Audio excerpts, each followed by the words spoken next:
starting with that summit in Kazan in October, which was really groundbreaking. The most extraordinary scene of the summit was possibly the round table with all the BRICS members, plus the BRICS plus partners, and some international organizations. The UN was present as well, all that presided by Putin. And basically, everybody had the right to speak. Everybody, it was a consensus of the global majority, in fact. Everybody on the same table, given the right to speak and to say anything they wanted with no mediation at all. This in itself was absolutely extraordinary. There were no grand proclamations at the BRICS summit, but it was a message that was perfectly understood across the global south and the global majority, that this is a new geopolitical group that is finally finding its ground, and with a long-term project of coming up with something different from the rules-based international order. So this was the biggest accomplishment of last year. Yes. Is Turkey at last a full-fledged member of BRICS, or is it still in that sort of associate provisional wait-and-see category? It's even more complicated, Judge. They were officially invited to be BRICS partner. There are 13 BRICS partners that they announced in Kazan in October. Turkey is one of them. They haven't responded that officially, And early this week, we had already an enormous bombshell, in fact, announced by the Brazilians who are presiding BRICS in 2025. Guess what? Indonesia was admitted as a full BRICS member, not even as a partner, straight into the top BRICS. So because Saudi Arabia at the moment, they say that they are part of BRICS 10, but not exactly, because they don't go to all the meetings. They're still hedging their bets. Everybody knows why. Because MBS is still terrified of American power. So he still has to hedge his bets. Steps in Indonesia, which is the powerhouse of Southeast Asia, and it's going to be one of the greatest economies of this century, immediately as, let's say, the BRICS number 10, sidestepping Saudi Arabia, and directly. So it's a geopolitical earthquake, absolutely. In President Putin and President Xi's wildest imaginings, where would they like to see BRICS in 5 or 10 years?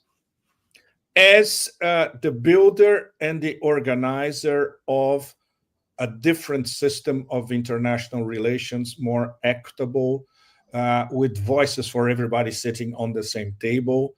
Obviously, bypassing not only the US dollar, but also the euro.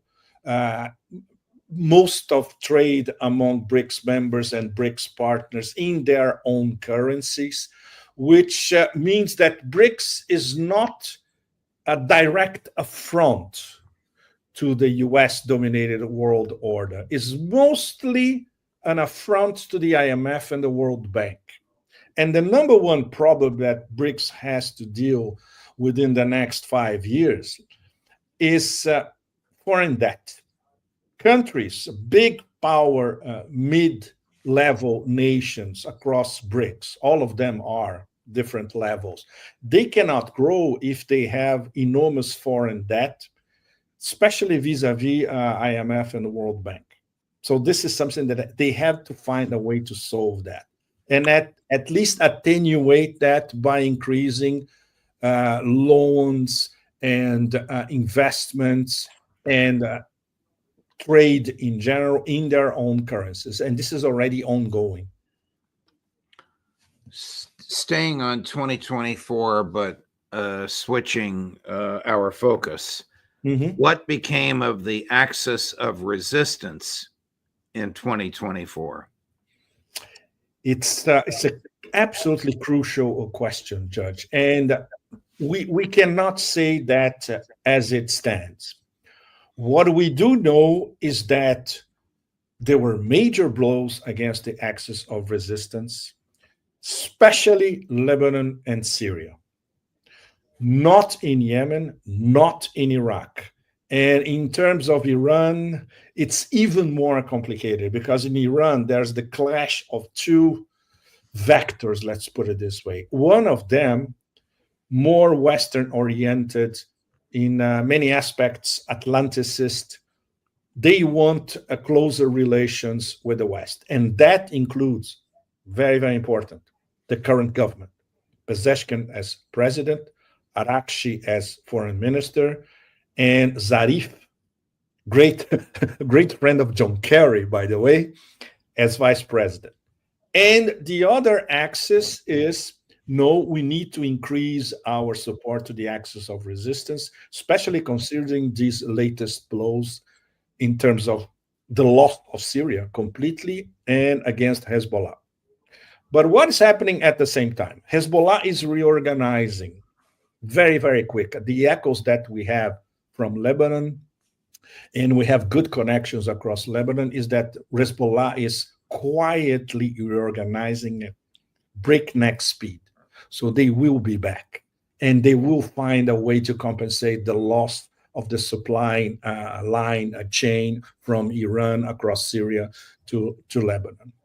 Iran, yes, go ahead, please. Go ahead, please. Yes, go ahead. Just to be precise, when we say, and we use this phrase all the time, Pepe, when we say axis of resistance, resistance to what? The Netanyahu government? I'll be very blunt. Israel and the United States. This is the short answer. It's, of course, much more nuanced than that. Right. It's essentially against what Israel is doing in Gaza and in the West Bank, and now in southern Lebanon, the bombing of great swathes of southern Lebanon and southern Beirut as well. What they are doing in Syria, which is illegally encroaching on parts of southern Syria. So it's a war against Israel, which didn't start a year and a half ago. It started in the 1940s. And of course, the fact that Israel could not do what they do without full US support. Right. So essentially, that's it. Of course, we could go on forever on the declinations. Right. Understood. A great description, Pepe. Thank you very much. Talk to us, if you would, about the current or coming preeminence of China. Well, it's part of my first column of the year. I started to write it this morning before talking to you. I'm trying to put in one column all these variables that are directly related to Trump 2.0, of course, and this clash between the collective West and the BRICS universe and the global majority, in fact. China, they will be concentrating 2025 on a triad. The tech war against the US, basically, this is the war between the US and China is a technological war. And the Chinese, when they came up with that concept of Made in China 2025, I remember very well because this happened even before Trump came to power in early 2017. I was following this very, very closely. And then when Trump came with the first batch of sanctions against China, the Chinese simply stopped talking about Made in China 2025 and kept doing what they were doing, which was we need to be the top 1, 2, or 3 in these 10 domains of high technology by 2025. And they're already there in at least half of them. And they will accomplish that maybe in the next 2 or 3 years. How about militarily? How powerful is China? We still don't know because most of the military prowess data is classified in China. So, including our friends in the Beltway, they have educated or uneducated guesses, right? But the fact that Russia and China are collaborating at the highest level in terms of their strategic relationship, also on a military level, which is something, by the way, that will be included in this crucial deal that will be signed 3 days before Trump comes to power on the 17th between Russia and Iran in Moscow. It's a comprehensive. What is the deal? Is it a full-fledged defense pact? It's a full-fledged economic, energy, and also defense pact. That's why it took, Judge, over 2 years of negotiations until they had the final document only a few weeks ago, max. And now on the table for Pezeshkian in Tehran, on the table for Putin in Moscow, and they're going to sign it in a few days. If Tel Aviv and Washington attack Tehran after this document is signed, does Moscow get involved? Theoretically, it could. Exactly. But once again, there are degrees of what kind of attack. Does this attack, is this attack configured in Moscow as an attack not only against Iran, but also against BRICS as a whole, against the Shanghai Cooperation Organization, against the Iran-Russia strategic partnership, etc.? It depends what kind of attack. Okay. But if it's a really hardcore attack, yes, Moscow will help Tehran. There's no question. And this is something that they had been discussing in detail since, it's almost 2 years. The first time that I heard this directly from Iranian officials in Moscow was like in March or April of 2023, when they were saying, look, both sides were talking to each other and they said, okay, whatever you need, you got it. It's at this level. And the fact that the relationship, not the presidency in Iran, the most important relationship is Ayatollah Khamenei. Khamenei and Putin, they have not as close a relationship as Putin and Xi, but it's at the highest level. It's very close, and they understand each other. Does the world, with the exception of the United States, Great Britain, and Israel, acknowledge that the Western rules-based international order is a sham? No, they don't. And for them is anathema that the global majority, especially now via BRICS, as a geopolitical superpower and also geoeconomic superpower, especially now with Indonesia, 290 million people, a wealth of natural resources, a big powerhouse, not only in Southeast Asia, but in Asia as a whole. Very important, a Muslim country, a Muslim majority country. Right. And for this Atlanticist axis, it's simply impossible to absorb that and understand that these past roughly 250 years of Western domination is coming to a close.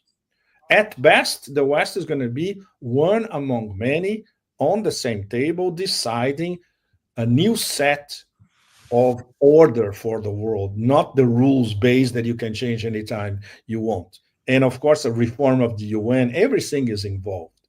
The fact that the BRICS have their own development bank, which is their alternative to the IMF and the World Bank. The fact that BRICS is interconnected with other multilateral organizations like ASEAN in Southeast Asia, the Belt and Road Initiative in China, the Eurasia Economic Union. And most policymakers from Washington to Brussels, not only they cannot absorb that, but they don't even understand how it works, and they don't understand the degree of interconnectedness of all these multilateral organizations. Is a lasting and sustainable peace between Russia and the United States feasible? It is feasible if the U.S. wants it, Judge. I'll give you an example. And this is quite striking coming from an European intellectual. Yesterday, I was watching an interview by Emmanuel Todd, which is possibly the #1 remaining great French intellectual, anthropologist, historian, a political scientist, it's a demographer. And he was he came up with a formulation that it's incredible. I'm going to include it in this column that I'm writing today. He said, Trump's job will be to manage the American defeat facing Russia. Nobody put it this way anywhere, as far as I know. Maybe if you repeat that line, please, Pepe? Yes, of course. So translating literally from the French, the way he said it in an interview, Trump's job will be to manage the American defeat vis-a-vis Russia. What did he mean? He means that the US and the collective West lost the war in Ukraine. And he says, look, this is not Afghanistan. This is much more serious. And it is, because Todd is one of the very few high-level, let's say, cross-cultural intellectuals in Europe that understand the war, the American NATO war against Russia, because he's one of the very few who actually tries to understand the Russian position. You know, he reads Putin's speeches, he interprets. It's very rare to find people like that in the UK, in France, in Italy, in Germany. So that's how he interpreted. And that's the crux of his book, which translated from French, he published it over nearly a year ago. It came out, I think, in February last year here in Paris. The Defeat of the West. It has not been translated into English yet. But when it comes out in the US, it's going to be a bombshell, because it's very, very serious. Demography, armament, everything. Geography, analysis of Protestantism, analysis of nihilism. You know, it's very, very serious. And Todd is the only one in France capable of doing it, you know, applying this scope of analysis towards the most important clash of the 21st century, which is basically the US against Eurasia. And when you say Eurasia, we say Russia and China, essentially. I'm going to play a clip from the disreputable American Secretary of State, Tony Blinken, who, of course, disagrees with the conclusion that you've just articulated so nicely, the universal acceptance of American and Western defeat in Ukraine. This is part of a long interview he gave to the New York Times. This clip we're going to run is only about a half a minute long, but in it, you'll hear him repeat the Joe Biden mantra that Putin has failed. Chris, cut number 2. Do you feel like you've left Ukraine in the strongest position that you could have, or what are the things that you could have done differently? Well, first, what we've left is Ukraine, which was not self-evident, because Putin's ambition was to erase it from the map. We stopped that. Putin has failed. His strategic objective in regaining Ukraine has failed and will not succeed. Ukraine is standing. And I believe it also has extraordinary potential, not only to survive, but actually to thrive going forward. And that does depend on decisions that future administrations and many other countries will make. He also said elsewhere in the interview that he believes the Biden administration has established the groundwork for Ukraine to join NATO. It's almost as if he has no memory of the events of the past 3 years. No memory whatsoever. And we're basically watching a mediocre functionary with no strategic vision posing as a geopolitician. So no wonder it's pathetic, you know. Yeah. And no memory, of course, because a part of the narrative, especially of this exiting administration, is total erasure of historical, geographical, political, geopolitical, economic memory. Will NATO collapse if President Trump pulls the U.S. out of it? Of course. If President Trump would take the U.S. out of NATO, NATO collapses instantly. There's no question. NATO is the U.S. It's the U.S. plus a bunch of vassals, essentially. Well, Europe's in bad shape, Pepe. I mean, well, the government in Austria has collapsed. The government in Germany has collapsed. The French change prime ministers every 6 months. Who would have thought, having 3 months, right? Who would have thought that the most stable government in Europe is the country from which you just finished the very happy visit, the land of my grandparents? Of course. And I was so happy to be in Italy these past 2 weeks. Wow. Even with all the trouble and all the sorrows, of course. The economy is devastated in many aspects. 50% of the Italian population, they are basically surviving or living with their parents because they cannot even afford to pay rent, you know. I had some incredible conversations with the people, with people who do trade in Florence, which is something that comes since forever, as we know. Right, right. And they were complaining that the Chinese are taking over everything. They are complaining that South Asians, Bangladeshis, Nepalis, Indians, and Pakistanis, they run all the shops. So there's no job for Italians, unless you are in the luxury industry, which, of course, in Firenze and Tuscany is. But this is a niche market. But the government is stable, is it not? This government is stable because Meloni is very, very clever. And the people who are behind her, they are also very clever because they know how to keep this government running with the minimum, and including their gigantic internal debt, for instance. But now France is surpassing Italy in terms of debt. And the fact that Italy is decentralized, it's not heavily centralized as here in France.